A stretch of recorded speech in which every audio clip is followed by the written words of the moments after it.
A ti, Senhor, rendemos graças, porque o Senhor é muito bom. Obrigado, porque suas misericórdias se renovaram mais uma manhã sobre as nossas vidas. Somos gratos pelo teu cuidado, pelo teu carinho, pelo teu amor, até naqueles pequenos detalhes das nossas vidas, Pai. Como é maravilhoso ver a tua presença, ver o seu manifestar. Somos gratos, Pai. Que o Senhor continue movendo com o teu espírito sobre as nossas vidas. Venha estar ministrando aos nossos corações esta manhã, que possamos compreender a tua palavra e usá-la, Senhor, em nossas vidas. Que possamos entender o que tem acontecido nesse livro, para que a gente possa trazer para a nossa vida, principalmente a parte da obediência, para que possamos ser obedientes ao Senhor e que possamos nos arrepender dos nossos pecados bem antes das coisas que não te agradam começarem a acontecer. Tenha misericórdia de nós, continue ministrando sobre nós, seja com a nossa nação, seja com o nosso país, que as promessas que o Senhor tem derramado sobre o Brasil venham a acontecer, que as promessas de avivamento venham a acontecer. Traga paz, Senhor, para Israel. Desperte aquele povo, amoleça o coração deles, Pai, para que eles comecem a reconhecer Jesus como o Messias, para que o seu nome seja glorificado, para que o Senhor seja exaltado e para que o seu reino venha sobre esta terra, Pai. Porque o Senhor é santo, o Senhor é poderoso e o Senhor é o único digno de todo louvor, de toda honra e de toda glória. Isso aqui tudo, Senhor, é para a honra do teu nome, para que o Senhor seja louvado, para que o Senhor seja glorificado e para que possamos aprender a viver cada vez mais em santidade diante de ti. E que tudo seja para a honra e para a glória do teu santo nome, Pai. Porque teu é o poder e a glória para todos sempre. Amém. A gente parou ontem em Juízes 11.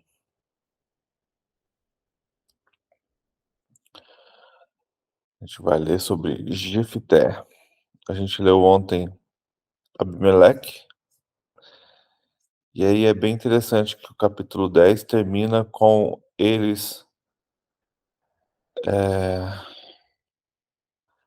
termina assim, no versículo 17 do 10: os filhos de Amon foram convocados a comparecer em Gileade, e os filhos de Israel, por sua vez, se reuniram e acamparam em Mispa. Então o povo, a aliás, os chefes dos Gileades disseram uns aos outros: quem será o homem que começará a luta contra os filhos de Amon? Quem fizer isso será o chefe de todos os moradores de Gileade. E aí a gente começa a história de Jefté. Juízes 11, capítulo 1, ou versículo 1.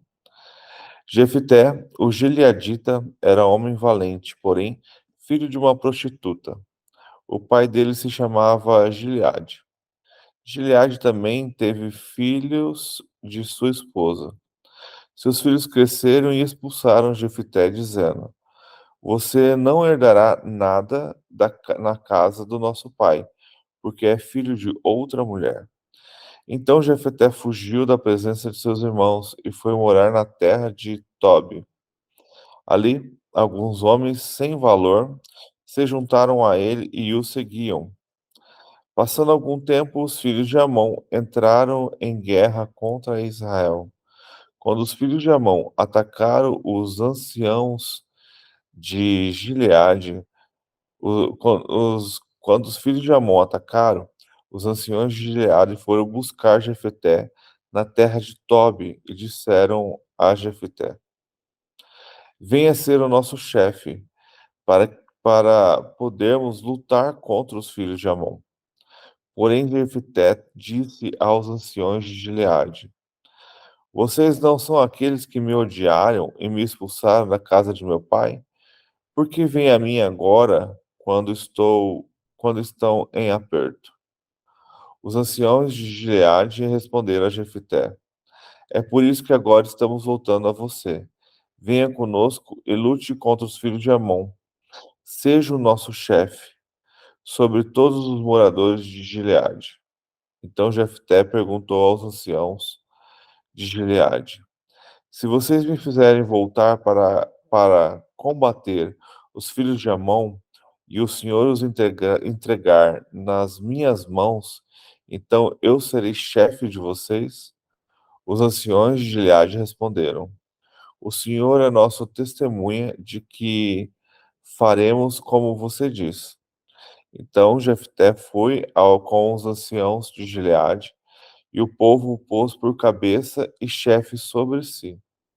E Jefté proferiu todas as suas palavras diante do Senhor em Mispa. Jefté enviou mensageiros ao rei dos filhos de Amon, dizendo: O que você tem contra mim, para vir e atacar a minha terra? O rei dos filhos de Amon responderam aos mensageiros de Jefté: É porque quando Israel saiu do Egito, tomou a minha terra desde Arnon até Joboque e até o Jordão. Devolvam-me agora essas terras pacificamente. Porém, Jefté tornou a enviar mensageiros ao rei dos filhos de Amon, dizendo: Assim diz Jefté: Israel não tomou nem a terra dos Moabitas, nem a terra dos filhos de Amon, porque quando Israel saiu do Egito, andou pelo deserto até o Mar Vermelho e chegou a Cádiz. Então Israel enviou mensageiros aos reis dos Etonitas, dizendo: Peço que vocês me deixem passar pela sua terra. Porém, o rei dos Edonitas não lhe deu ouvidos. Israel mandou pedir a mesma coisa ao rei dos Moabitas, mas eles também não quis atender. E assim Israel ficou em Cádiz. Depois andou pelo deserto e rodeou a terra dos Edonitas e a terra dos Moabitas, e chegou a leste da terra destes e acampou do outro lado de Arnon. Não entrou no território dos Moabitas, porque Arnon é fronteira deles. Então Israel enviou mensageiros a Sion, rei dos amorreus, rei dos Esbom. Israel lhe disse: Por favor, deixe-nos passar por sua terra até o nosso destino. Porém, Sion, não confiando em Israel, deixando-lhe passar, recusou deixá-lo passar pelo seu território. Pelo contrário, reuniu todo o seu povo, acampou em Jaza e lutou contra Israel. O Senhor Deus de Israel entrou em Sion e todo o seu povo nas mãos de Israel, que os derrotou, e Israel tomou posse das terras dos amorreus, que moravam naquele lugar. Os israelitas tomaram posse de todos os territórios dos amorreus, desde Arnon até o Joboque, e desde o deserto até o Jordão. Assim, o Senhor, Deus de Israel, expulsou os amorreus de diante de seu povo de Israel. E você pretende ser dono dessa terra? Não é fato que você considera que sua propriedade, não é fato que você considera como sua propriedade aquilo que temos, seu Deus lhe dá? Assim nós possuiremos o território de todos os que o Senhor, nosso Deus, expulsou diante de nós. Você pensa que é melhor do que Balaque, filho de Zippor, rei dos Moabitas? Será que algum, será que alguma vez ele entrou em conflito com Israel ou lutou contra ele? Enquanto Israel morou durante 300 anos em Esbom e nas suas vilas, em Aroer e nas suas vilas, e em todas as cidades que ficam à margem de Arnon, porque você, porque vocês amonitas não as recuperaram durante esse tempo. Portanto, não sou eu quem pecou contra você, porém, você fez mal em lutar contra mim. O Senhor é o juiz. Julgue hoje entre os filhos de Israel e os filhos de Amon. Porém, o rei dos filhos de Amon deu ouvido, não deu ouvido à mensagem de Jefté, que lhe havia mandado.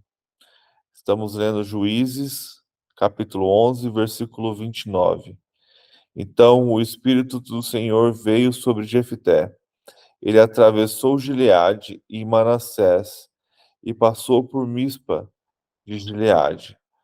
Foi até os filhos de Amon. Jefté fez um voto ao Senhor, dizendo: Se de fato entregares os filhos de Amon nas minhas mãos, quem primeiro sair da porta da minha casa para se encontrar comigo, quando eu voltar vitorioso sobre os filhos de Amon, esse será do Senhor, e eu o oferecerei em holocausto.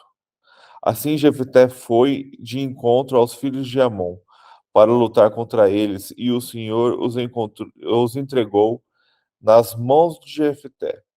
Ele os derrotou desde Oroer até as proximidades de Minite, 20 cidades ao todo, e até Abel-Querim.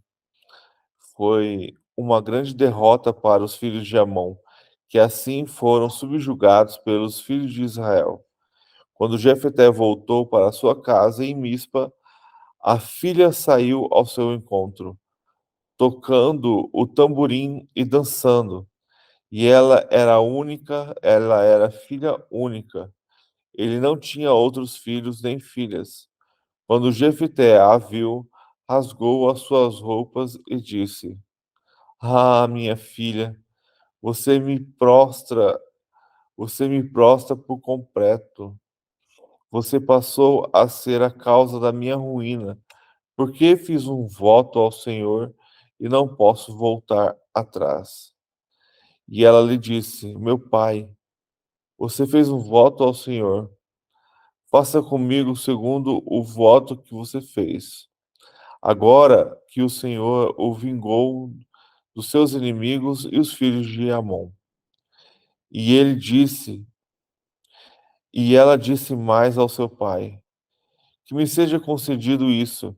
Deixe-me por 2 meses para que eu vá e desça pelos montes e chore a minha vingança, e eu e as minhas companheiras.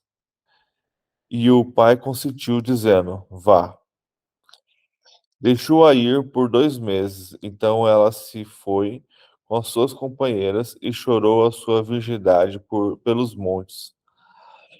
Ao fim dos 2 meses, ela voltou para seu pai e lhe fez segundo o voto que tinha feito. Assim, ela nunca teve relação com homem algum. Daqui veio o costume em Israel de as filhas de Israel saírem por 4 dias todos os anos e chorar pela filha de Jefité, o gileadita.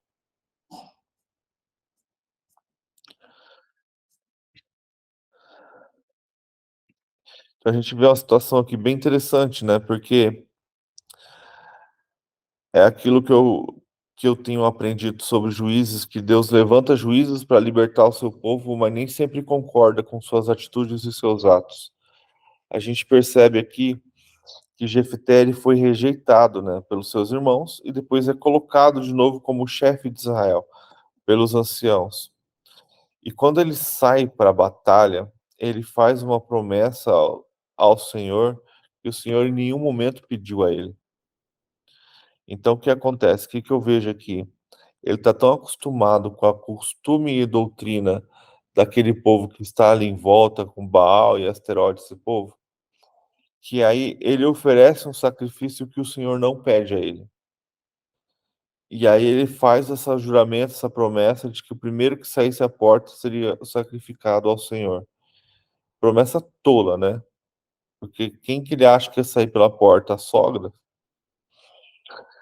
Mas aí ele foi com essa promessa na cabeça e Deus o abençoou não por causa da promessa, e sim Deus o tinha escolhido para libertar aquele povo, né. E ele vai lá, tem sua vitória, e quando ele volta, a primeira pessoa a sair feliz para encontrá-lo é a sua filha tocando pandeiro. Então ali ele se arrebenta, né, ele se mostra triste, né, porque afinal de contas ele tinha feito uma promessa ao Senhor, uma promessa que o Senhor não pediu, para fazer um sacrifício que o Senhor não pediu, e um sacrifício que o Senhor não se agrada, porque Deus não se agrada em sacrifícios de pessoas, em morte de pessoas, para agradá-lo. Então Jefité ainda estava na cabeça a cultura dos Baalins, então ele ainda tinha aquela achava que fazer o holocausto de uma pessoa ia resolver, ia trazer paz a ele, né. Então ele fala isso para a filha e a filha pede para ele ali 2 meses para chorar a sua virgindade, porque ela entendeu que ela ia morrer e que ela não ia ter casamento, então ela não ia ter um relacionamento, ela não ia continuar. E é bem interessante quando eles falam assim, que aquela ali era a única filha de Jefté, que não tinha outros filhos. Então você imagina o apertar do coração, né. Eu estava falando pra Márcia o dia que a gente leu isso, eu falei assim: "Se eu fosse essa menina eu tinha era vazado, nem voltava mais". Mas aí a gente vê a honra, né, que tinha naquela época. E aí então Jefité faz, né, no final aí a gente vê ele fazendo o sacrifício do que Deus não pediu, um sacrifício do que Deus não se agrada, mas Deus o usou para livrar o povo de Israel das mãos dos seus inimigos. E é bem interessante que no livro de Juízes a gente vê muito isso, sabe? Pessoas, Deus levantando juízes para libertar pessoas, mas que no final Deus não concorda de modo algum com os seus atos e atitudes, de como eles procedem para o restante do caminho, né? Mas são pessoas que são necessárias levantar para que o povo volte, né, para o Senhor.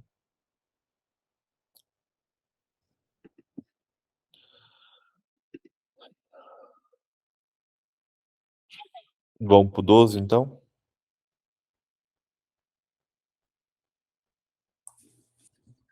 Vamos lá. E os homens de Efraim se reuniram e seguiram em direção norte. E disseram a Jefté: Por que atravessaste para lutar contra os filhos de Amon e não nos chamaste para ir contigo? Nós queimaremos a tua casa sobre ti com fogo. E Jefté lhes disse: Eu e meu povo estávamos em grande conflito com os filhos de Amon, e quando eu vos chamei, vós não me livrastes das mãos deles. E quando vi que não me livraste, eu coloquei a minha vida nas minhas mãos e atravessei contra os filhos de Amon, e o Senhor os entregou na minha mão. Pelo que então viestes até mim neste dia para lutardes contra mim? Então Jefté reuniu todos os homens de Gileade e lutou contra Efraim. E os homens de Gileade feriram Efraim, porque diziam: Vós, gileaditas, sois fugitivos de Efraim no meio dos efraimitas e no meio dos manassistas. E os gileaditas tomaram as passagens do Jordão antes dos efraimitas. E assim foi que quando aqueles efraimitas que haviam escapado diziam: Deixe-me atravessar, os homens de Gileade lhes diziam: És tu efraimita? E se ele dissesse não? Disseram-lhe então: Diz agora Shibolete. E ele disse: Sibolete, pois eles não conseguia formular uma pronúncia correta. Então eles os tomaram e o mataram nas passagens do Jordão e caíram ali naquela hora, dos eframitas, 42.000. E Jefité julgou Israel por 6 anos.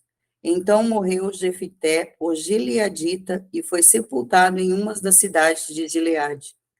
E depois dele, Ibissã de Belém julgou Israel. e ele tinha 30 filhos e 30 filhas, as quais ele enviou para o exterior, e trouxe 30 filhas do exterior para os seus filhos. E ele julgou Israel por 7 anos. Então morreu Ibissã, e foi sepultado em Belém. E depois dele Elon, um zebulonita, julgou Israel, e julgou Israel por 10 anos.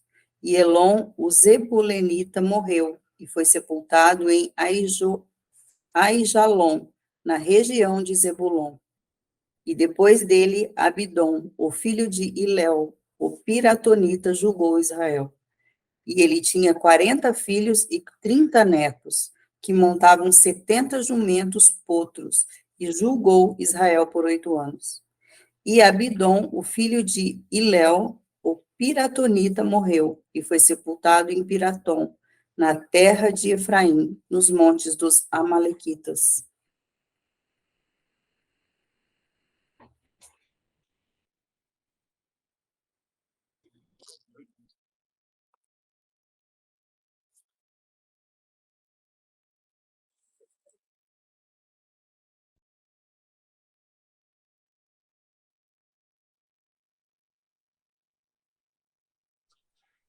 Tá desligado o seu áudio, Éder.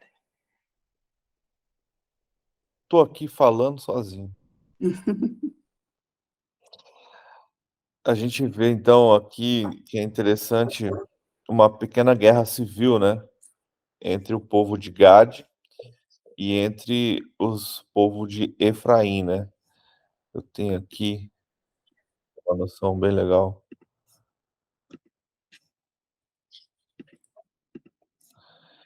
Então a gente tem aqui um mapa, né, do povo ali, o povo de Efraim e o povo de Gade, e o Jordão separando eles.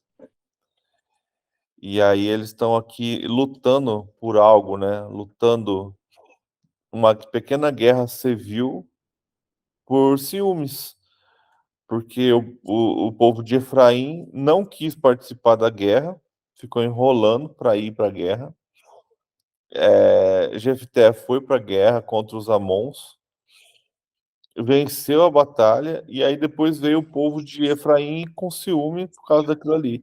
E esse ciúme ao povo de Efraim custou 42.000 vidas, né. Então, é muito louco isso, a gente pensar que foi uma guerra civil entre eles ali, e por fazer escolhas erradas, né. Bom dia, dona Neuza, tudo bem? A gente está lendo o livro de Juízes, tá? E a gente acabou de ler o capítulo 12. E aí os outros a gente vê os outros juízes, passando por um período rápido, né, e ali subjugando Israel e protegendo dos seus inimigos. Vamos para o 13? Alguém tem alguma pergunta? Se não tiver, vamos para o 13, que agora a gente vai começar a história de Sansão. Eu iria perguntar sobre esse subjugamento ou julgamento a Israel, cara. Eu não entendi essa parte, o porquê.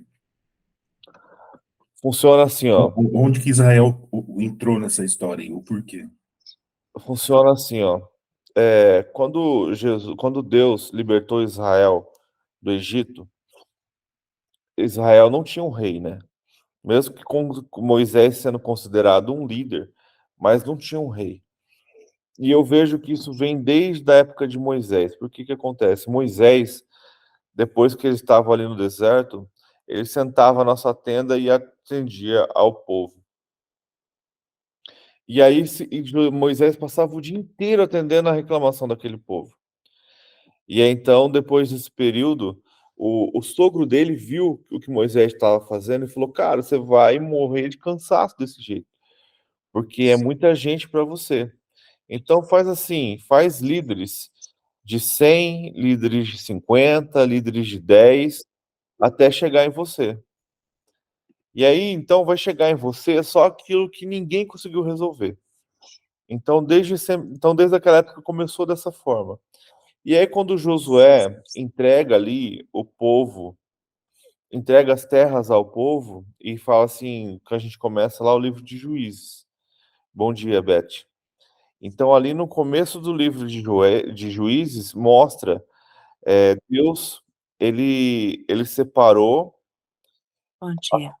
ele entregou para Josué aquelas terras, e aí depois ele falou assim: agora, Josué, descansa, porque o resto da terra quem vai construir é o povo. Então, eles não tinham um rei. Então, existia o que eles acostumavam chamar de juízes. Como que funcionava isso? Então, os juízes começavam pelo patriarca. Então, entenda que naquela época uma família não é igual hoje, que a gente tem aqui 3, 4 pessoas numa família. E sim, as famílias tinham 70, 50, 70 pessoas, porque as famílias, além de elas continuarem juntos, ainda tinha seus servos e servas. Então, quando havia um conflito entre a família, o patriarca resolvia. Quando havia conflito entre famílias, os patriarcas dessas famílias resolviam. Então, eles eram juízes naquilo ali. Quando havia um conflito entre clãs, que aí a gente está falando de tribo contra tribo, aí se fazia uma reunião entre os líderes daqueles clãs para resolver esse conflito, que é o, por exemplo, que aconteceu ali. Só que ali ninguém resolveu, né? Resolveu em guerra. Então, quando havia um conflito entre as tribos, também era reunido um clã e ali se levantavam juízes, provavelmente os anciãos daquele povo, para resolver o que acontecia. E aí a ideia é de que quando a batalha viesse de povos de fora, se levantava, se construiu uma liga de juízes, uma liga de tribos para defender aquilo ali. Então, só que para isso sempre é necessário levantar um líder para que comandasse tudo isso. Então ele era chamado de juiz. Ele era o juiz daquele povo. Então não é esse juiz que a gente entende hoje, e sim aquela pessoa que liderava aquele povo para libertá-los de algo que estava acontecendo. Então a gente vê aqui por várias vezes juízes sendo levantado em várias regiões para que aquele povo seja libertado da queda, na verdade, que eles mesmos causaram por não obedecer a Deus. Então, a gente vê, por exemplo, que juízes que passam muito rápido, igual esses que a gente acabou de ver. Agora a gente vai ver a história de Sansão, que tem 3, 4 capítulos. Então, tudo vai dependendo da história de cada um e de como a Bíblia conta essa história. A gente tem um juiz que passa muito rápido, mas que ele sozinho matou 600. A gente fala assim, mas como assim? Então, com a vara de guiar boi. Então, era a situação dele ali em Judá, e ele precisava que os filisteus liberassem caminho. E aí, então, ele vai lá e faz emboscada, ele não mata 600 de uma vez, mas ele vai fazendo emboscada, emboscada, emboscada, e ali ele livra as estradas de Israel dos filisteus, matando 600 homens. E é muito rápido a passagem dele. E aí a gente vê aqui, que a gente acabou de ler no anterior, passagem ali de 3, 4 juízes que foi muito rápido. Então é mais ou menos isso que acontecia naquela época. E é interessante que quando a gente olha aqui, que eu mostrei para vocês o mapa, a gente vê situações que como tudo isso aconteceu muito longe. Então a gente tem ali o primeiro juiz lá em Manassés, aí passa o tempo, lembra, 40 anos, Obadias, Otiniel ficou como juiz ali em Manassés, aí ele morre, aí o povo cai de novo, aí se perde. Aí a gente tem o segundo juiz ali em Benjamim, que no caso é Eude. Aí a gente tem o terceiro líder já lá em Judá, que é Sagar. Aí vai. Aí já o conflito já sai daqui, vai lá para Naftali. E aí a gente tem outro juiz, os 5, cadê? Ali em Sacar, já mais perto. E aí a gente tem outro em Manassés. E aí a gente tem outro acontecendo em Manassés também, só que do outro lado do Jordão. E aí a gente tem, por exemplo, aqui o Jefeté, que a gente acabou de ler, que está aqui em Gade. Aí depois dele a gente tem Ibissã, que aconteceu já lá em Zebulon. Ó. ele era ali perto de Belém. E aí a gente tem Elon também, que aconteceu, cadê 10? Também no mesmo lugar. Ó. Você pode ver que Ibçan e Ebulon estavam nas mesmas terras, ali em Zebulon. E aí a gente tem Abdon, que já é o 11, que já é lá nas terras de Efraim. E aí agora a gente vai ver sobre Sansão, que é da tribo de Dan, mas que causa muita dor de cabeça ao povo de Judá, porque o conflito dele acontece contra os filisteus que estão nessa região aqui. Os filisteus, eles são costeiros, né? Então a briga, se você pegar ali, a briga sempre dos filisteus é pela cidade de Gaza, Eglon, essa região aqui de fronteira e essa região do mar.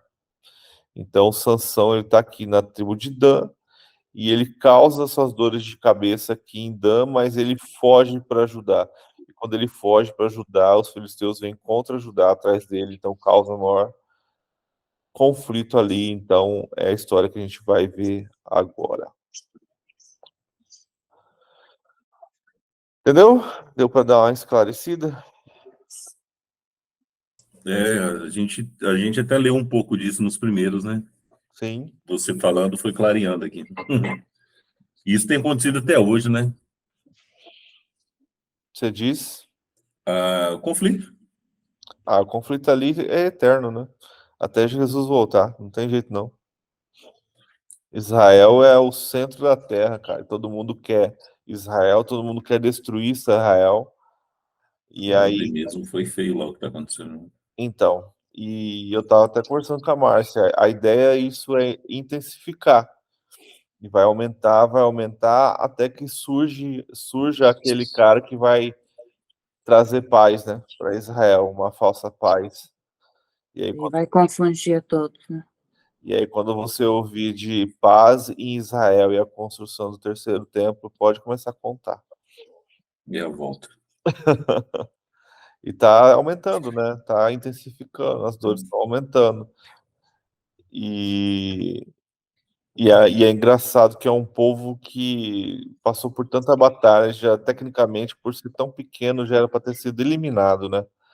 Mas como Deus é com eles, ninguém consegue exterminá-los. Mesmo espalhando eles pela terra, quando liberta para voltar, eles voltam e continuam mais fortes ainda. Vamos lá então, Juízes 13.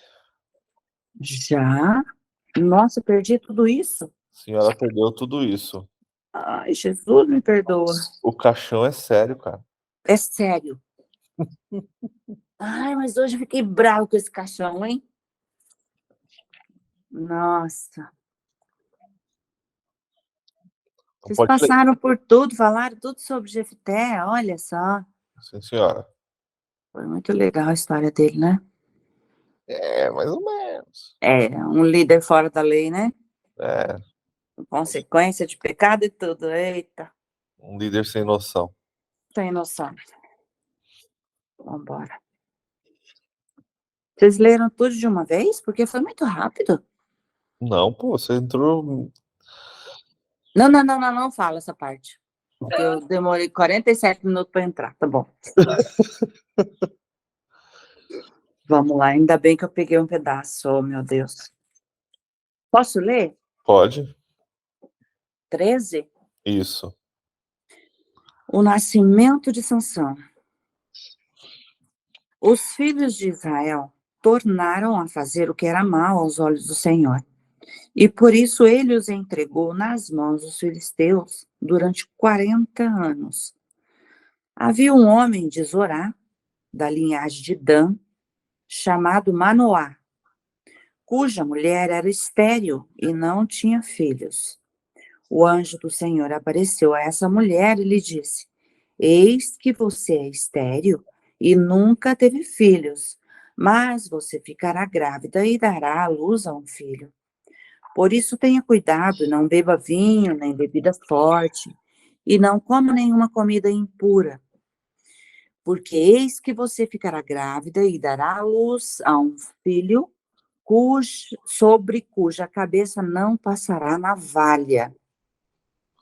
O menino será nazireu. Eu sempre falava narizeu, mas nazireu. O menino será nazireu, consagrado a Deus desde o ventre de sua mãe. E ele começará a livrar Israel do poder dos filisteus. Então a mulher foi a seu marido e lhe disse: um homem de Deus veio falar comigo. A sua aparência era semelhante de um anjo de Deus, tremenda. Não perguntei de onde ele vinha, e ele não me disse como se chamava. Porém, ele me disse: eis que você ficará grávida e dará à luz a um filho. Por isso, não beba vinho, nem bebida forte, nem coma coisa impura, porque o menino será nazireu, consagrado a Deus desde o ventre materno até o dia de sua morte. Então Manoá orou ao Senhor, dizendo: ah, meu Senhor, peço que o homem de Deus que enviaste venha outra vez e nos ensine o que devemos fazer com o menino que há de nascer. Deus ouviu a voz de Manoá, e o anjo de Deus veio outra vez à mulher, quando ela estava sentada no campo. Porém, Manoá, o marido, não estava com ela. A mulher se apressou, correu e deu a notícia a seu marido. Ela lhe disse: eis que me apareceu aquele homem que falou comigo no outro dia. Então Manoá se levantou e seguiu a sua mulher. Quando encontrou o homem, perguntou: você é o homem que falou com esta mulher? Ele respondeu: sim, sou eu. Então Manoá disse: quando se cumprirem as promessas que você falou, qual será o modo de viver do menino e o seu serviço? O anjo do Senhor disse a Manoá: a sua mulher deve se guardar de tudo que eu disse a ela. Não deve comer nada que procede da videira. Não deve beber vinho, nem bebida forte, nem comer nada que seja impuro. Ela deve observar tudo o que lhe ordenei. Então Manoá disse ao anjo do Senhor: permita-nos convidá-lo a ficar conosco. Queremos preparar um cabrito para você. Porém o anjo do Senhor disse a Manoá: ainda que você me convide, não comerei a sua comida. Mas se você preparar um holocausto, ofereça ao Senhor. Acontece que Manoá não sabia que aquele era o anjo do Senhor. E então Manoá perguntou ao anjo do Senhor: qual é o seu nome? Para que possamos honrar você quando se cumprir aquilo que nos falou? O anjo do Senhor respondeu: por que você me pergunta pelo meu nome, que é maravilhoso? Então Manoá pegou um cabrito e uma oferta de cereais e os ofereceu sobre uma rocha ao Senhor Deus. E o anjo do Senhor fez algo maravilhoso. Enquanto Manoá e sua mulher estavam observando, aconteceu que enquanto a chama que saiu do altar subia para o céu, o anjo do Senhor subiu nela. Ao verem isso, Manoá e a sua mulher se prostraram com o rosto em terra. Nunca mais o anjo do Senhor apareceu a Manoá, nem a sua mulher. Então Manoá ficou sabendo que aquele era o anjo do Senhor. Manoá disse à mulher: certamente vamos morrer porque vimos Deus. Mas a mulher respondeu: se o Senhor Deus quisesse nos matar, não teria aceito de nossas mãos o holocausto e a oferta de cereais, nem nos teria mostrado tudo isso, nem nos teria revelado essas coisas. Depois a mulher deu à luz a um filho e lhe deu o nome de Sansão. O menino cresceu e o Senhor o abençoou. E o Espírito do Senhor começou a agir nele, em Maanedã, entre Zorá e Estaol.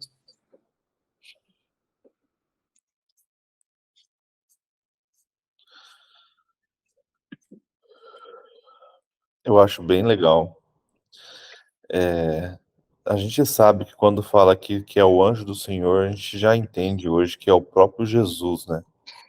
Que É, ele ia em presença em forma de homem para falar com o seu povo já.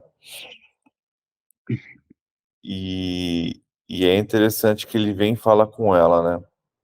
E quando a gente trata do vinho aqui para aquela época, até nos tempos de Paulo, ainda era dessa forma, a gente tem que lembrar que a água nem não era tão boa para se beber. A gente está falando de uma região ali seca, de uma região árida, de uma região que a gente tem ali o Mar Morto, que é super salgado. Então a água não era muito boa para beber. Então eles usavam o vinho para purificar a água. Então geralmente eles usavam o vinho para dar aquela melhorada na água para beber. Então tomar vinho era um costume normal. Então eles não tomavam vinho para festejar, e sim para não ficar doente. Interessante. E aí, Interessante mesmo. então, quando fala para eles não beber, para ela já não beber vinho desde o ventre, significava que, tipo assim, ó, seu filho será consagrado desde o seu ventre. Então já começa, então desde o seu ventre ele será um nazireu. Então você vai começar já a purificá-lo desde aí. Então por isso que ele fala para ela não beber vinho, nem bebida forte, nem comer comida impura já desde ela, né? Então Sansão ali ele já foi separado desde o seu ventre. E aí a gente vê o acontecimento ali com Manoá, né? E com o encontrando o anjo de Deus. E ele sem saber o que era, né? Ele achava, eu acredito que ele achasse que fosse um profeta, um homem de Deus, né? E ali o anjo do Senhor falando com ele. E é interessante que o Senhor não responde, né? Ele fala assim: "Ah, mas olha a preocupação de Manoá". Ele fala assim: "Mas e aí, o que que ele vai fazer? Qual vai ser o serviço dele? Como que a gente vai criar ele?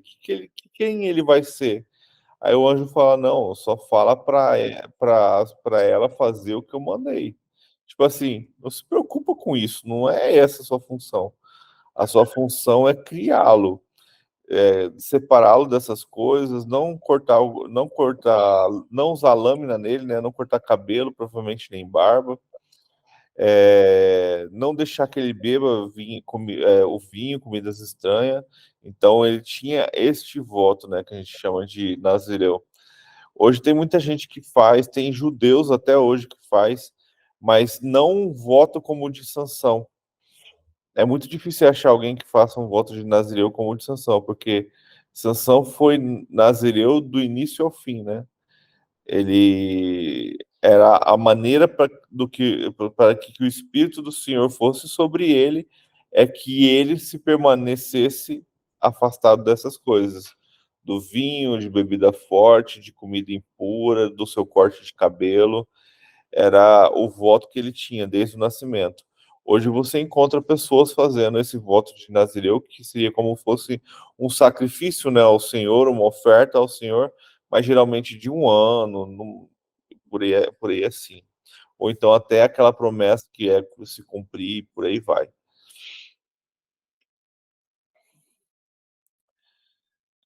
E aí é interessante a gente ver Manoá com medo de morrer, né, porque viu a Deus aqui no final. E aí a mulher dele fala: "Cara, se ele quisesse nos matar, já tinha matado, né?" Então, a mulher dele foi bem mais consciente, né? Então, vamos continuar vivendo e fazer o que ele nos pediu, né?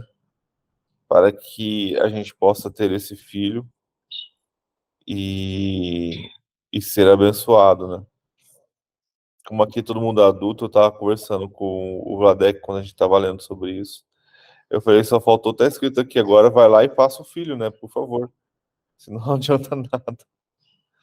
Eu dar a promessa do filho para vocês e vocês não fazer o que é necessário para ter o filho. Mas é isso aí. Aí assim a gente começa a história de Sansão, o grande homem mimado. Que mimado. Porque você vai perceber na história de Sansão que ele é um grande homem usado por Deus e infantil. As atitudes, as falas dele, as coisas que ele faz é de criança mimada. Sabe aquela criança que você fala não para ela e ela se joga no chão e começa a berrar, começa a gritar, faz coisas sem pensar? Uhum. Esse vai ser. Ah, faz birra. Agora, nós vamos até o capítulo 16, aí depois, aí não vai seguir mais a ordem cronológica. Nós vamos aqui só até o 16. Aí a partir do 17 já muda. Aí começa a ficar ruim mesmo. Porque aí vai acontecer algo muito, muito ruim. Nossa, mas tem muita coisa, muita coisa. Muita anarquia, né? Coisas terríveis acontecem ali. Uhum. Mas fechou, gente. Vai ser 6 horas. Dava para continuar, não? Ai, já me acordei tarde hoje, Jesus. Vai ser 6 horas. Aí amanhã a gente volta para continuar a história de Sansão. Tá bem. Fechou? Bom vê-la aqui, dona Neuza. Boa noite, bom dia. Bom dia, né? Que bom te ver. Igualmente. Eu estou lendo a Bíblia nessa parte também. Meu Deus, quanta guerra, quanta morte. Meu Deus. Então, dona Neuza, a gente estava falando aqui no começo, né? Quando a gente começou a ler Juízes, é consequência da desobediência do povo, né? A consequência do pecado da desobediência. Verdade. Isso faz com que Deus se afaste deles, né? Então a gente vê essas mortes terríveis, essas consequências, essas coisas. Eu costumo falar assim que Juízes é como se fosse o Primeira Hora. A gente tinha um jornal aqui em Campo Grande que chamava Primeira Hora, e nele tava todos os assassinatos, todas as coisas terríveis que aconteciam. Então, Juízes serve para que a gente entenda o que a desobediência causa a um povo, né? Mas, então, faz parte de um crescimento para a gente entender. Precisamos obedecer a Deus e viver em justiça, em reta justiça, né? E a gente percebe que a maioria dos capítulos de Juízes, pelo menos no começo, começa: e o povo se esqueceu de Deus mais uma vez. É um ciclo que acontece 7 vezes. E é um ciclo que não vai subindo, né? É uma montanha-russa só para baixo. Você vai vendo que as coisas só vão ficando piores, piores, piores, e no final é um desfecho terrível, né? Da consequência do pecado do homem. É complicado. Que bom te ouvir. Sabe o que eu acho interessante também nesse 13 que a gente acabou de ler aqui? É que quando o anjo do Senhor apareceu à mulher, ele falou para ela o que iria acontecer, né? Quando ela contou para ele teve uma preocupação. Como que a gente vai criar esse menino, já que vamos dizer assim que é uma promessa? Como que vai ser a forma que a gente vai fazer com essa criança? E aí você vê que ele orou ao Senhor. Sim. Pedindo que se realmente aquele homem, né, veio para trazer essa notícia que vinha da parte do Senhor, que o Senhor fizesse com que ele voltasse novamente para dar instrução a ele de como ele agiria, como que ele faria, porque eu acho que, aqui no meu modo de ver, a preocupação dele era, já que a gente vai ter um menino que é promessa do Senhor, como que eu vou cuidar dessa criança? Então eu preciso ouvir da boca daquele que fez a promessa, né? E aí fala que apareceu de novo, mas o anjo não apareceu para ele, apareceu para quem tinha sido feito a promessa. Para ela, a curiosidade era dele, como que eu vou criar? O que que eu vou fazer? E às vezes, trazendo para os nossos dias hoje, às vezes a gente recebe uma promessa de algo, mas a nossa preocupação é em receber. Mas como que eu vou estar quando eu receber essa promessa? Como que eu preciso agir quando essa promessa se cumprir na minha vida, né? Então eu vejo assim, a preocupação dele era essa. E você vê que ele olhava para o homem, ele achava que era só um homem de Deus. Ele não via que ele estava diante de um anjo do Senhor, vamos dizer assim. Tanto que a preocupação dele é, como que é o seu nome? Para quando o menino nascer, ou seja, a promessa se cumprir, eu quero ir até você para dizer, ó, aconteceu, e recebi a promessa. Né? Mas aí percebe que o anjo fala para ele, não se preocupe com isso, quer fazer algo? Agrade a Deus, faça sacrifício a ele, porque a promessa é dele na sua vida que vai se cumprir. Eu sou só o mensageiro, um exemplo, né? Então eu achei muito interessante essa parte, que a preocupação dele era de fazer com que aquela criança crescesse, mas cumprindo a vontade do Senhor, porque aquilo ali era um voto, era uma resposta, vamos dizer assim, de uma promessa, né? Como que tá na sua versão aí, o 18? O 18. E o anjo do Senhor lhe disse, por que perguntas assim pelo meu nome, visto que é maravilhoso? É porque eu ouvi uma versão uma vez que fala que é impronunciável. Ele só fala que é maravilhoso, né? É. Aí na outra versão fala assim, ó, o anjo do Senhor lhe respondeu, meu nome é inefitável, maravilhoso, É essa a palavra. inefitável. É isso daí. Então Ou a seja, gente. eu não preciso dizer o meu nome, eu só sei que eu sou maravilhoso e vai se cumprir o que eu falei na sua vida. E aí tem que ter a paciência, né? É isso aí. Cara, é muito louco, muito bom. E logo depois disso ele entendeu que era preciso fazer um sacrifício, não ao homem, não ao anjo, mas a Deus.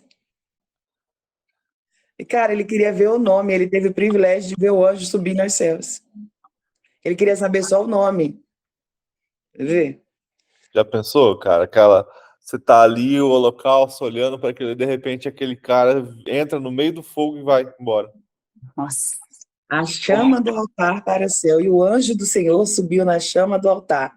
E que, vendo Manoel e sua mulher, caíram em terra sobre o seu rosto. Ou seja, né? O sacrifício valeu a pena. E foi aceito, né?